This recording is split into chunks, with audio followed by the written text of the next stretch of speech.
今仔日是连假第二天，国道上北的车开始变多啊。高公局预告明仔载国道北、中、南、上北拢会一车阵。若要上国道1号、甲3号，会当改走第61线；宜兰往台北改走第9线，较袂塞车。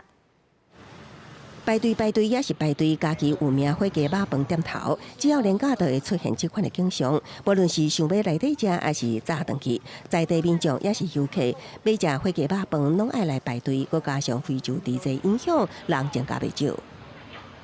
应该还是会吧，大家还是会怕，会怕哈，所以人比较多了哈。对啊，还没无关，批含鸡无关系啦。还没无关系，只要你有销售会比较排队。因为猪肉的关系，说特别吃鸡肉这样子。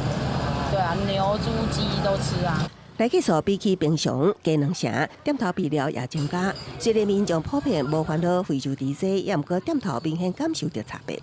比鸡肉饭少一点啦，嘿，火鸡肉饭是比较多人吃的。点猪肉产品的东西的客人相对会比较少，因为其实有的人会担心说，就是他可能吃到猪肉会有问题，所以其实我们在猪肉的相关的品项的部分，其实很明显就是有稍微减少了一点。今年最后一个连续假期，民众把握机会出门，国道部分路段也出现车阵。下昼3点以前，国道北向雪山饭坑部分通过量比去年同期增加2%。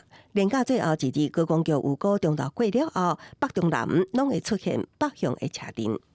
像是国一的苗栗至湖口，国三的关西至大溪，以及国五的宜兰至坪林路段。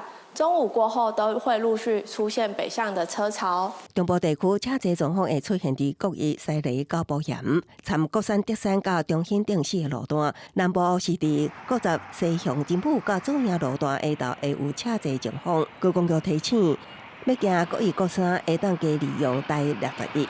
宜兰往台北改行第9线，避免车伤侪去踢到。公司新闻采访报道。